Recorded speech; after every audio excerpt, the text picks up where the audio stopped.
오늘날 학교에서 벌어지는 왕따 문제는 더 이상 일부 아이들의 일이 아닙니다. 사회 전체가 함께 고민해야 할 깊은 상처이며 우리 아이들의 미래와도 직결된 심각한 교육 문제가 되었습니다. 저희가 학교를 다니던 시절만 해도 왕따라는 말조차 없었습니다. 그러나 지금은 이 단어가 너무나 일상적이 되어버렸고, 심지어 어떤 아이들은 감당하기 어려운 고통 속에서 스스로 생을 내려놓는 극단적인 선택까지 하고 있습니다. 부모의 마음으로는 상상조차 하기 어려운 비극입니다. 여러 연구를 보면 왕따의 주요 원인 중 약 75%가 외모와 관련된 요소에서 비롯된다고 합니다. 이는 아이들의 세계가 그만큼 외형적 잣대에 크게 흔들리고 있다는 의미이기도 합니다. 그렇다고 부모가 아이에게 외모를 바꾸라고 강요할 수는 없으며 그럴 필요도 없습니다.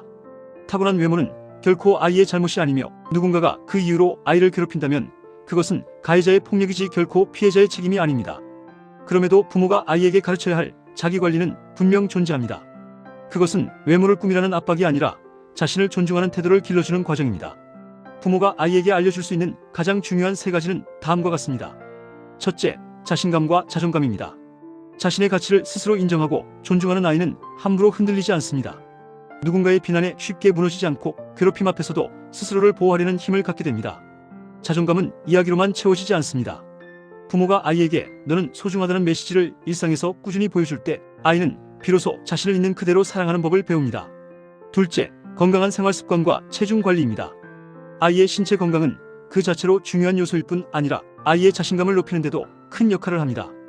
과체중은 단순히 체형의 문제가 아니라 체력 활동성, 자기 이미지와 연결되어 왕따의 빌미가 되기도 합니다.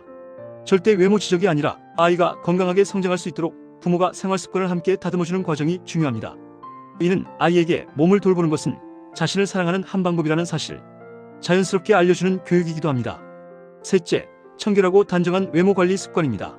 아이의 외모는 타고난 부분보다 관리된 모습이 훨씬 큰 영향을 미칩니다. 옷이 깨끗한지, 손톱은 정리되어 있는지, 매일 목욕하고 머리를 빗는지 같은 작은 습관들이 아이가 또래 관계 안에서 받는 인상에 큰 차이를 만들어냅니다. 단정함은 꾸밈이 아니라 예의이며, 이는 어른이든 아이든 상대에게 전달되는 기본적인 존중이기 때문입니다. 그러나 왕따 문제에서 무엇보다 중요한 사실은 왕따는 절대로 아이나 부모의 잘못 때문이 아니라는 점입니다. 괴롭힘은 가해자의 선택으로 발생하는 폭력이며 그 책임은 오롯이 괴롭힌 쪽에 있습니다. 따라서 부모가 아이를 탓하거나 내가 좀 더 잘했으면 안 당했을 것이라는 식의 말은 절대로 해서는 안 됩니다.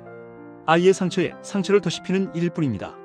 한편 부모는 아이가 왕따의 피해자가 되지 않도록 돕는 것만큼 왕따의 가해자가 되지 않도록 가르치는 책임도 가지고 있습니다. 아이가 약한 친구를 돕는 마음, 힘이 약한 이를 보호하는 것이 정의라는 감각, 타인을 배려하는 태도는 결코 학교에서만 배울 수 있는 덕목이 아닙니다. 이것은 가정에서 부모가 보여주는 일상의 모습, 말투, 행동, 갈등을 해결하는 방식 속에서 자연스럽게 전해지는 삶의 가치입니다. 아이에게 약한 친구를 도와주는 것이 용기다라는 배움이 자리 잡을 때 그 아이는 절대로 괴롭힘의 가해자가 되지 않습니다. 더 나아가 누군가가 왕따를 당할 때 먼저 손을 내밀 수 있는 따뜻한 사람이 됩니다. 결국 왕따 문제를 해결하는 출발점은 가정입니다. 부모가 아이의 마음을 지켜주고 아이가 자신을 사랑하는 법을 알려주며 약자를 배려하는 모습을 직접 보여준다면 우리 아이들은 서로를 밀어내는 대신 끌어안는 마음을 배우게 됩니다. 그런 아이들이 자라서 만드는 학교, 그런 아이들이 만든 사회는 훨씬 더 안전하고 따뜻할 것입니다. 좋은 부모가 밝은 내일을 만듭니다.